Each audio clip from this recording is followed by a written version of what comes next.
Good morning and welcome to this workshop on cyber security. I am Deepak Phatak. I am the principal investigator of the T10KT project, under which we attempt to engage up to 10,000 teachers for their empowerment through such workshops. I am very glad to note that there are more than 200 centers participating and more than 6,000 teachers participating in this workshop. This is especially commendable because the semesters would have started in many places, and yet people have found time from their busy schedule to come and participate in this.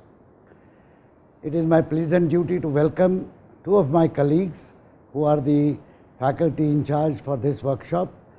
Professor Bernard, welcome Bernard. Professor Sivakumar, welcome. Please, at the outset, let me also welcome part of the team that conducts these workshops here, and one special guest, Professor Lagu. He is our advisor. He was our faculty colleague many years ago. I will tell more about him later during my brief talk here. As you may be aware, these workshops are tailored to specific national needs. Ordinarily, we address teachers on the common subjects which they teach. But the cyber security is such an important topic these days that we decided, and we are very sure that sooner or later, as a full-fledged elective course, if not a core course, it will be assimilated into our computer science, IT and such syllabi. Currently, I believe you have computer security as part of networking course, which also is a core course in CS and IT programs. The initiation for this workshop happened through a meeting in Delhi in the Prime Minister's office, where the looming cyber threats and their propensity to increase beyond the hacker community was considered with great seriousness, and it was envisaged that India must secure its digital assets, which are currently distributed across hundreds of thousands of servers at various places, including block level in Panchayat and individual institutions such as ours and the organizations and so on. It is estimated that we may require more than 400,000 information security officers over the next 3 years. Naturally, by conventional means, it is impossible to train so many people. So the first effort was contemplated to train the teachers, not necessarily teachers of engineering colleges alone, but teachers of polytechnic, teachers of any kind who dabble with computer networks and security, and empower them with sufficient knowledge on cyber security so that they can in turn over the next 2 or 3 years conduct crash programs to train the prospective information security officers. This is the genesis. Our mission director, Mr. Praveen Prakash, personally coordinated these efforts in the mission, requested us to conduct this program. And another person who is firmly behind this effort is Dr. Gulshan Rai. Some of you might have heard of him as the CERT-in. He is the highest authority in the country to supervise on the policies and their implementation for the government resources as far as computer security is concerned. I am very fortunate that when I requested two of my colleagues here, Professor Bernard Menezes and Professor Sivakumar, they readily agreed. Some of you may be aware that to conduct a workshop of this kind, the faculty members have to spend a back-breaking 2 or 3 months of effort jointly with several teaching assistants. Can we welcome the teaching assistants which Professor Bernard has managed to get? Welcome, and thank you so much for helping us out in this. These young friends will naturally be working constantly with our faculty team, looking at the questions raised in the discussion fora, looking at the assignments submitted and so on. And I believe that it would be a very great and useful experience for all of you.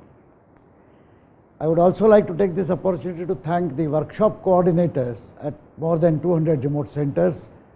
Quite some time ago, Professor Bernard and Professor Sivakumar had conducted a similar workshop for the coordinators from the point of view of enabling them to set up the labs and the open source tools and other things which are required for all the participants today to start conducting their lab sessions in their respective RCs. That was a very well attended workshop, and the coordinators, I must tell all of you that they work really overtime, many people spending late evenings and nights, I remember, and they are now well versed with the tools that will be used later. More details on the workshop, etc. will follow later. I want to use some 10 minutes of your time now to just share some common perceptions and the antidotes that we are trying to work on altogether. So security is something that all of us are aware of at various levels. However, all of us Indians as a society are far less sensitive to detailed aspects of security. Our notion of security is we lock our house and that's good enough kind of security. But information security particularly is not something that we are adept at. The attacks on any information content can take various forms. The most common form is of course stealing of information, and that is what we are most worried about.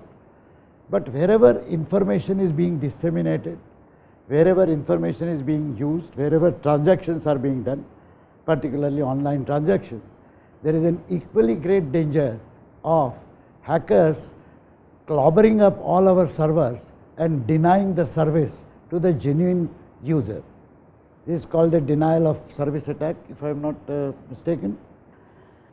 There could also be fraudulent inputs that could be given to a system. For example, a system which is trying to get people registered for a workshop like this. Now, ordinarily only genuine people will register. But what if 1 million Indians simply thought of putting in their application and give some fake names? How do you counter that? That is why we have these additional controls as address, institution where you teach and so on, so that we can verify these things. I recall many years ago when there were no computers and people used to apply for shares. That would be sort of a lottery system. Some people would get allocated. So it was not uncommon to get 1,000 applications of different names, but from the same physical address. So I remember a firm in Ahmedabad had specialized in filling up forms with names such as AA Shah, AB Shah, AC Shah, AD Shah, and then BA Shah, BB Shah, and so on. And I had wryly commented that they should start their business in Andhra Pradesh, where it is not uncommon to find 4 or 5 initials, such as my ex-colleague Professor SSSP Rao. So you could have ABCD Rao, ABCE Rao, and so on, and that would give rise to many permutations. Of course, the trick worked for the simple reason that only few were to be selected for allocation of shares, and those few would then be scrutinized so that if there are multiple names from the same physical address, they could be sort of removed.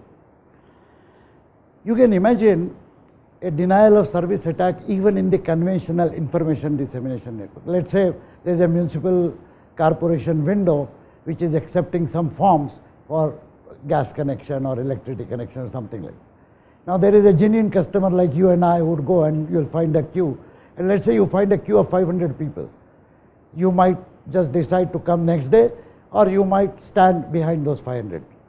Then you notice that each person in the 500 actually fills up the form, comes back and stands in the queue again.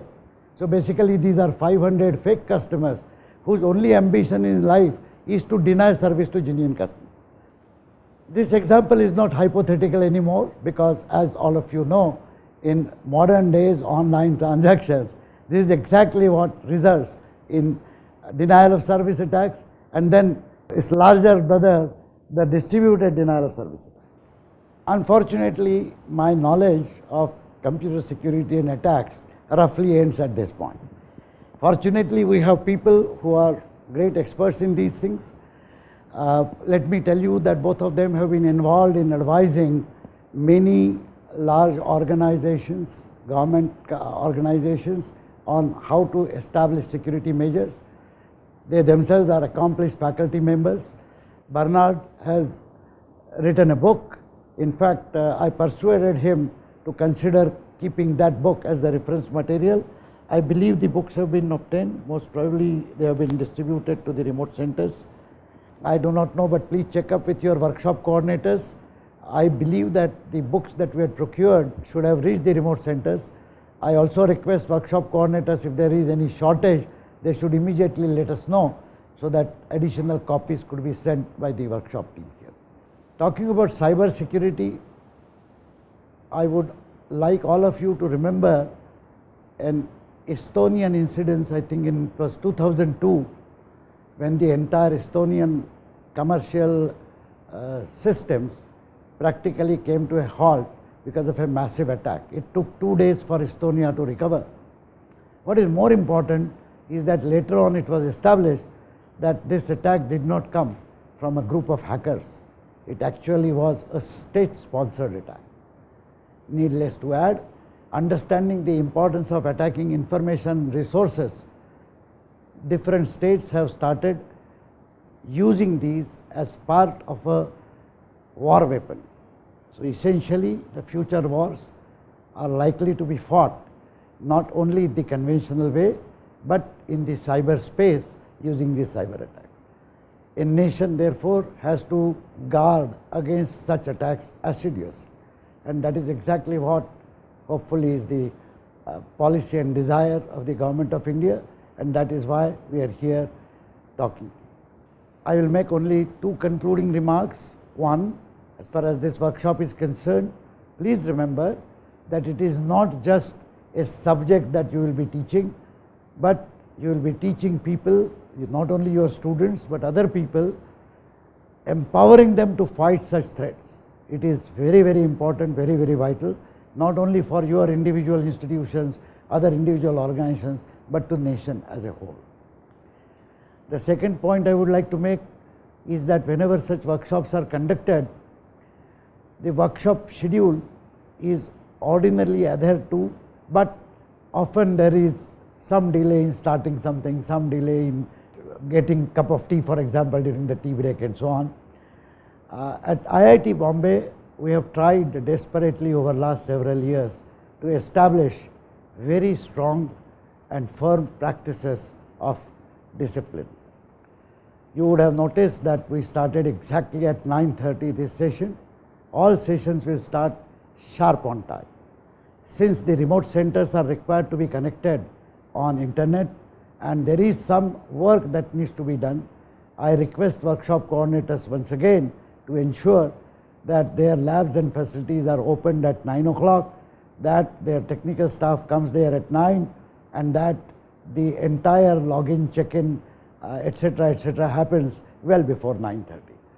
I would also request all participants to ensure that they are in their respective places of attendance at least 3 to 4 minutes before the beginning of any session. Let us adhere to these time limits, because it is a very large workshop. Ordinarily in a class, when the teacher is personally present and the students are physically present, people would come in time. But we are addressing you from remote distances, and therefore it is only your self-discipline that will help us conduct this workshop in a timely fashion. Last but not the least, courses like these, and in fact almost all engineering courses, heavily depend upon a proper hands-on practice. For the hands-on practice, my colleagues and the workshop coordinators have worked very hard to provide appropriate facilities and the appropriate exercises in the lab sessions in the afternoon. I request you to take these lab sessions at least as seriously as the interactive lecture sessions, if not more seriously, because they form a vital component of the entire learning and our empowerment. With these words, I will conclude my inaugural talk. I request all of you a warm participation and a very meaningful participation. Once again, I would like to thank my colleagues. There is one component of our team which was probably not seen well, and that is my workshop team here, led by Dr. Mukta Atre was here somewhere. Yeah, she's there. Jaya, she's our senior finance person. The workshop coordinators and remote center coordinators perhaps would have heard Jaya Gayatonde's name. Can you raise your hand? Yeah, she's our finance minister, so she handles all the finances for the project. Mahendra and Kanan and other people you are dealing with. It is indeed because of such people who have been working round the clock that we are able to handle such workshops. So thank you very much, and I am very happy to leave you in very able and experienced and passionate hands of Professor Bernard Menezes and Professor Sivakumar. Thank you so much. All yours.